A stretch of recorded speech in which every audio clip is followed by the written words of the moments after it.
The media, by the way, and a little story on this too. And by the way, we were the first to observe this. And it's in a blog out there, and somebody sent me, Rush, look at this. This is so smart. And I looked at it and I said, yeah, I said this a couple of weeks ago, maybe even 3 now.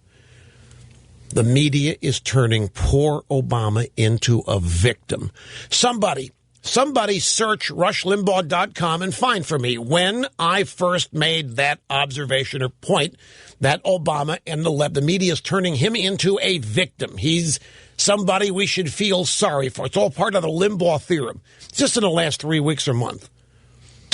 I'll get the answer to that very quickly. There's been a study that was conducted.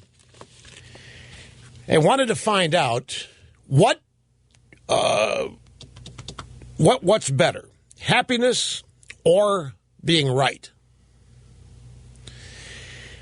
Is it better to be right than to be happy?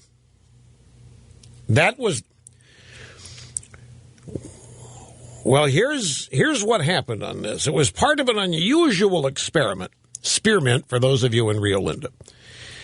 The husband, yes, this is a study of marital relationships. Is it better to be right than to be happy?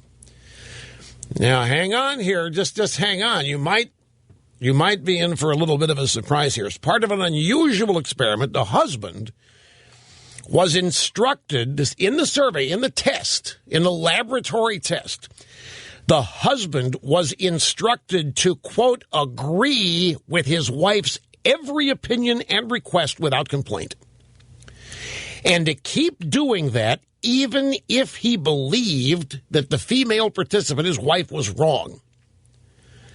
This is all in a report on the research published yesterday by the British Medical Journal. And I once spoke to Charlton Heston. I think he was the first interview for the Limbaugh letter. And at the time I spoke to Chuck, as he became known to his close friends. He'd been married for 50 years, right around the time we were doing the interview, and I asked him what the secret was. He said, I mastered 4 words. I said, what are they? Honey, I was wrong. I said, that's it? He said, yep. If you want to stay married 50 years, you learn to say at every moment of strife, honey, I was wrong. Well, that's what they're putting to the test here.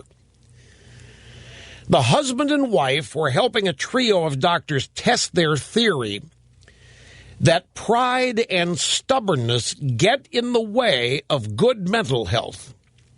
In their own medical practices in New Zealand, they had observed patients leading unnecessarily stressful lives by wanting to be right rather than happy. If these patients could just let go of that need to prove to everybody else that they were right, would they end up being happier? That's what they wanted to test. So enter this husband that they found. They based this, the starting point was the assumption that men would rather be happy than be right. And so this guy, as part of the test, was told to agree with his wife at all times, in all cases. No matter what, she was right. She was not in on it.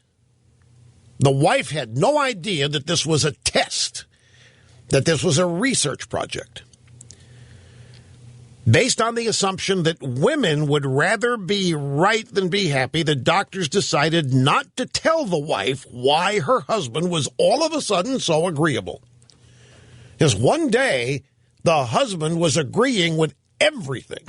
Whatever she said, whatever request, whatever command, he did it. Whatever opinion she expressed, he agreed. And they wanted to find out if that would promote marital harmony.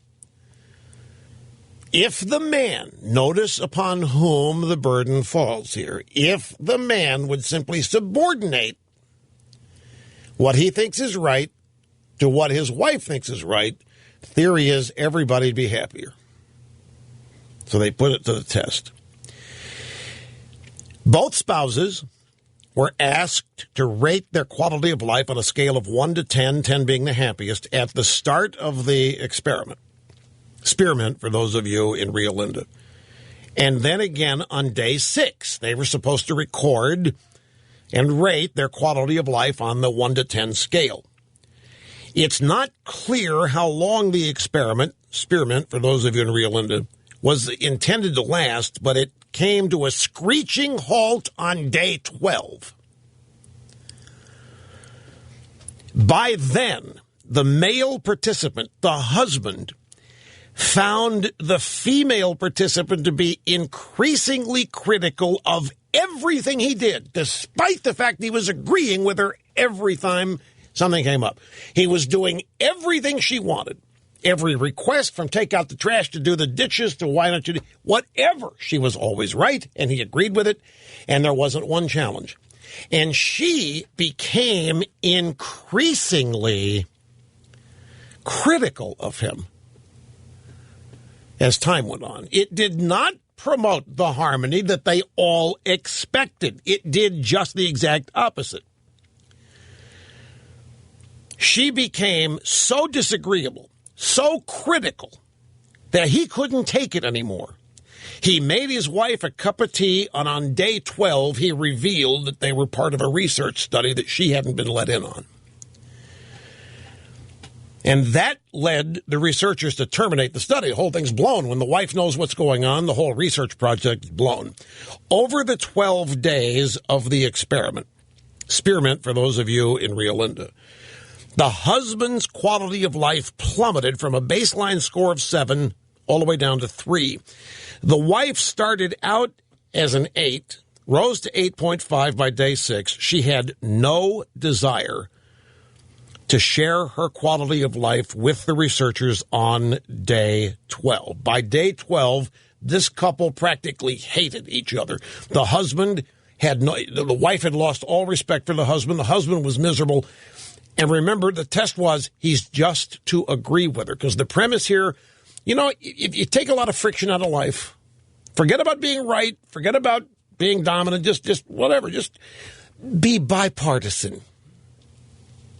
Just try to make the other person like you. Don't be disagreeable at all. Don't have any arguments. Don't have any bickering. Whatever the other side wants, agree with them. Compromise. It led to utter disaster and near divorce in 12 days.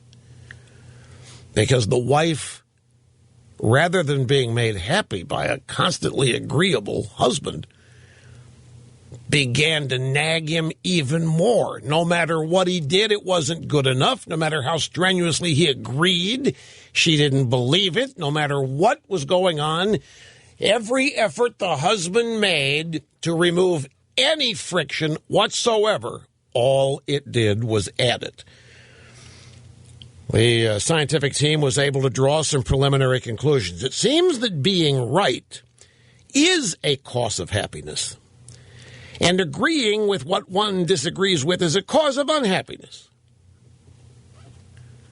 Now, there are real huge, it sounds like a funny thing to do, there are huge lessons here, I think. I got to take a break, however. I wish I didn't have to take a break.